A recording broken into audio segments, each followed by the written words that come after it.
takhle čerpá. A říkám, není to ničí, toto je jenom páry kondenzovaný, jo? Jako vzduchu. Ze vzduchu. Vybrat rozduchu. Jenom ochladila voda ve vzduchu, že? Ano. Prudce se ochladila. A dusík ten je pryč okamžitě, ne? No, takhle. Samozřejmě, pokud ho vylejou na takovýhle prostor, tak se okamžitě, velmi rychle se odpaří, jo.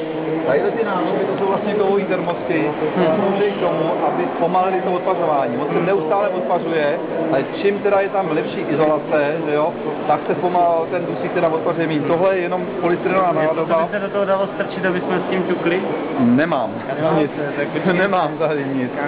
Ale asi my jsme včera tady polivali propisku a nic se z ní nestalo teda, ne. To bych chtělo spíš nějakou, rostlinu. To není to umělý.